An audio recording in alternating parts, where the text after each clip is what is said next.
Mister ladies viewers அனைவருக்கும் வணக்கம். நான் டாக்டர் நித்யா, சித்தா பிசிஷியன். ஆண்களுக்கு ஒரு 40 வயதை கடந்து இருக்கிறாங்க அப்படின்னா உடல் நலத்தில் சில பிரச்சனைகள் ஏற்படும். ஒரு 60 வயதை கடந்து இருக்கிறாங்கன்னா நமக்கு நிறைய நரம்புகள் சார்ந்த பிரச்சனைகளோ, நமக்கு உடல் உபாதைகள் நிறைய ஏற்படலாம். நம்ம வாக் பண்ற ஸ்டைல் மாறுது. முன்னாடி இருந்த ஸ்டாமினா இல்ல அப்படின்னு சொல்லுவாங்க. இப்போ 40 வயதை கடந்தாலே இந்த மாதிரியான பிரச்சனைகள் எல்லாமே உடல்ல ஏற்படுது. அதாவது என்னால முன்னாடி இருந்த மாதிரி ஸ்டாமினா எனக்கு கிடையாது.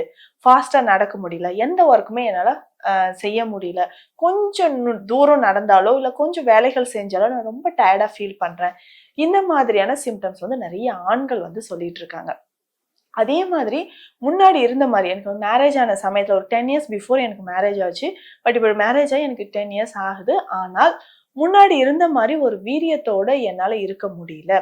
இன்டர்கோர்ஸ் பண்றப்போ, செக்ஷுவல் இன்டர்கோர்ஸ் பண்றப்போ என்னால அந்த ஒரு ஸ்டாமினா இல்லாமல் இருக்கு. முன்னாடி இருந்தது மாரி என்னால உடலுறவில் ஈடுபட முடியல. ரொம்ப டயர்ட் ஆயிடுறேன்.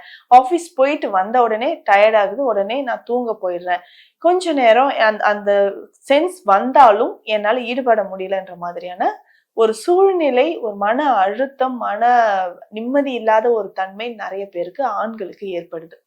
பொதுவாக 40 வயதை கடந்தாலே நம்ம உடல்ல நிறைய மாற்றங்கள் ஏற்படும். ஆண்களுக்கு செக்ரீட் ஆகக்கூடிய டெஸ்டோஸ்டெரான் ஹார்மோன் லெவல் வேறுபடுதுன்னு சொல்லலாம். ஆண்ட்ரோஜன் ஹார்மோன் வந்து வேறுபடுது. உடல்ல நிறைய டாக்ஸின் சேர ஆரம்பிக்கும். 40 வயதிற்கு மேல பார்த்தோம்னா கால்சியம் லெவல் உடல்ல குறையுது. நியூட்ரிஷன்ஸ் எல்லாமே குறைய ஆரம்பிச்சுக்கிட்டே வருது. அப்போ அந்த டைம்ல நமக்கு 7 உடல் தாதுக்கள் உடல்ல இருக்கு. அந்த 7 தாதுக்களோட வன்மையும் வீரியமும் குறைஞ்சிக்கிட்டே வருதுன்னு சொல்லலாம். அதே மாதிரிதான் இந்த சுக்கில தாதுவும் நம்ம உடல்ல குறைய ஆரம்பிக்கும். இதனால்தான் சில ஆண்களுக்கு 40 வயதை கடந்தால் இந்த மாதிரி பிரச்சனைகள், உடல் நலனில் ஏற்படக்கூடிய பிரச்சனைகள், நரம்பு தளர்ச்சி அப்படின்னு சொல்லுவோம். நரம்பு தளர்ச்சினா கை கால் எல்லாம் நடுக்கம் இருக்கு, கால்கள்ல நடுக்க இருக்கு, என்னால முழுசா நடக்க முடியல, உடலுறவில் ஈடுபட முடியல, எரெக்ஷனே கம்ப்ளீட்டா இல்ல. போன வருஷம் இல்ல 2 வருஷத்துக்கு முன்னாடி வரைக்கும் எனக்கு எரெக்ஷன் இருந்தது. இப்போ ரீசெண்டா எனக்கு வந்து எரெக்ஷன் இல்லாம நான் ரொம்ப அவஸ்தைப்படுறேன் அப்படின்ட்டு நிறைய பேர் சொல்லுவாங்க.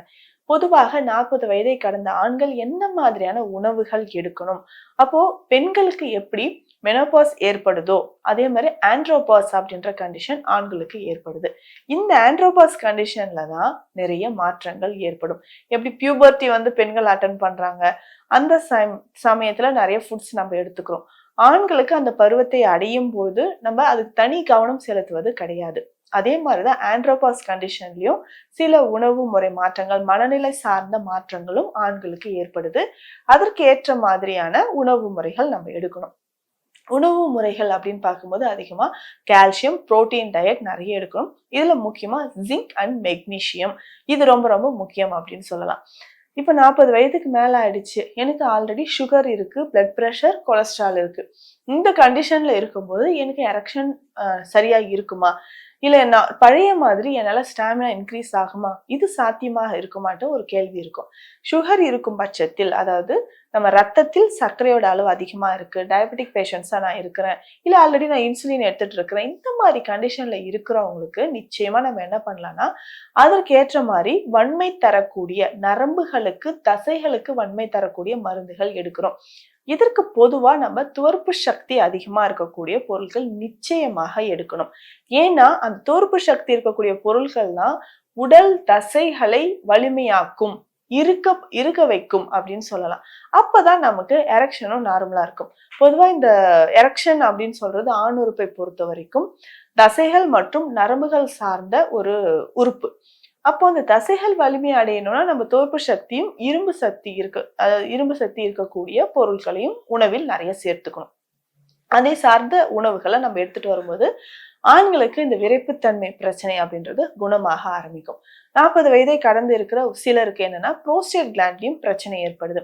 புரோஸ்டேட் கிளாண்ட் அப்படின்னு சொன்னோம்னா ஆண்களுக்கு அந்த பிளாடர், யூரினரி பிளாடருக்கு கீழே இருக்கக்கூடிய ஒரு சின்ன கிளாண்ட். இதுதான் முக்கியமாக அந்த உயிரணுக்களுக்கு நமக்கு ஊட்டத்தை தரக்கூடியது, ஒரு லூப்ரிகேஷன். இதுலதான் அந்த ஃப்ளூயிட்ஸ் வந்து செக்ரீட் ஆகுது. இதுல செக்ரீட் ஆகிறது தான் ஆண்களுக்கு ஒரு உயிரணுக்களுக்கு ஒரு ஊட்டத்தை தருதுன்னு சொல்லலாம். அப்ப புரோஸ்டேட் கிளாண்ட்ல வீக்கம் ஒரு சில ஆண்களுக்கு ஏற்படலாம். அதிகமான உடல் பருமன் ஏற்பட்டிருக்கக்கூடிய ஆண்களுக்கு இந்த மாதிரி விரைப்புத்தன்மை பிரச்சனை இருக்கு. சென்ட்ரல் ஒபிசிட்டி அப்படின்னு சொல்லக்கூடிய தொப்பை இருக்கு, உடல் பருமன் அதிகமா இருக்கு, இல்ல நமக்கு ஹார்மோன் இம்பேலன்ஸ் இருக்கு, சில ஆண்களுக்கு தைராய்டு பிரச்சனையும் ஏற்படுது. இந்த மாதிரி காரணங்களால 40 வயதை கடந்து இருக்கிறவங்களுக்கு விரைப்புத்தன்மை குறைபாடு ஏற்படுது.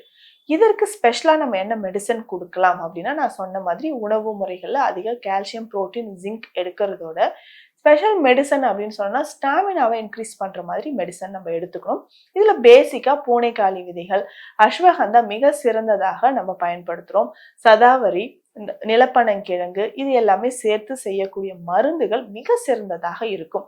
அதே மாதிரிதான் சித்த மருத்துவத்தில் உயர்ந்த சில அரிய மூலிகை மருந்துகளும் இருக்கு. அதுல முக்கியமா மதன காமேஸ்வர பூ. இது பல வருடங்களாக, பல ஆண்டுகளாக ஆண்களுக்கு ஒரு ஸ்பெஷல் மெடிசன் அப்படின்னு சொல்லலாம். இந்த பூ கிடைக்கிறது ரொம்ப ரேர். பூனா பொதுவா நம்ம என்ன நினைப்போம், மென்மையா இருக்கும், வெயிட்லெஸ்ஸா இருக்கும் அப்படின்னு நினைப்போம். ஆனா இந்த பூ கிட்டத்தட்ட 2-5 கிலோ வரைக்கும், 7 கிலோ வரைக்கும் கூட சில பூக்கள் இருக்கும். ரொம்ப பெருசா இருக்கக்கூடிய பூ, ஆனா ரொம்ப ரேர் கிடைக்கிறது. ஸோ ஒரு பூ கிடைச்சாலே நம்ம நிறைய மருந்து செஞ்சு வச்சுக்கலாம். ஸோ இந்த மாதிரிதான் நம்ம ஸ்பெஷல் மெடிசனா மதனகாம பூவை பயன்படுத்தி ஆண்களுக்கான ஸ்பெஷல் மெடிசனை நம்ம செஞ்சுட்டு இருக்கோம். இதை கற்ப மருந்தாக பயன்படுத்தலாம். இந்த மருந்து எப்படி பயன்படுத்தணும்னா, இது பவுடர் ஃபார்ம்ல இருக்கும். கற்ப முறைப்படி செய்யறது பவுடர் ஃபார்ம்லயும் இருக்கு, லேகியம் ஃபார்ம்லயும் இருக்கு, நெய் வடிவத்துல இருக்கு, மற்றும் இது கற்ப முறைப்படியும் எடுத்துக்கலாம். இதை ஒவ்வொருத்தருக்குமே எந்த பேசிஸ்ல எடுக்கணுமோ அதற்கு ஏற்ற மாதிரி நம்ம மருந்தாக எடுக்கும் பொழுது அதிகமான பலனை தருது. இதோட புரோஸ்டேட் கிளாண்ட் என்லார்ஜ்மெண்ட் இருக்கு, விரைப்புத்தன்மை இல்லாத பிரச்சனையோட புரோஸ்டேட் கிளாண்ட் என்லார்ஜ்மெண்ட்டும் இருக்குன்றவங்களுக்கும் இந்த மருந்து எடுத்துக்கலாம். அதிகமான பலன் இதுல இருக்கு. 40 வயதை கடந்து எனக்கு என்னங்க 40 வயசு ஆயிடுச்சு, இதுக்கு மேல என்ன அப்படின்ட்டு ஒரு மன தளர்வு அப்படின்றது வராமல் நம்ம எடுக்கக்கூடிய உணவில் அதிகம் கவனம், உடல் பயிற்சி மற்றும் நம்ம டெய்லி செய்யக்கூடிய வாழ்வியல் மாற்றங்களில் சில விதிமுறைகளை ஃபாலோ பண்ணிட்டு வந்தோம்னா இந்த மருந்துகளும் நம்ம எடுக்கலாம். மருந்துகள் அப்படின்னு சொல்லும்போது ஸ்டாமினாவை இன்க்ரீஸ் பண்ணும், நரம்பு தளர்ச்சி, நரம்புகளுக்கு வலிமை தரக்கூடிய பெஸ்ட் நர்வ் அண்ட் டானிக்னு சொல்லலாம்.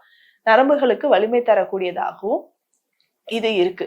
இந்த பதிவில் பார்த்தோம்னா ஆண்களுக்கு 40 வயதை கடந்திருக்கக்கூடிய ஆண்களுக்கு ஏற்படக்கூடிய பிரச்சனைகளையும் அதனால் ஏற்படக்கூடிய அதற்கு தீர்வுகளும் இந்த பதிவில் பார்த்தோம். மீண்டும் அடுத்த பதிவில் சந்திக்கலாம். நன்றி.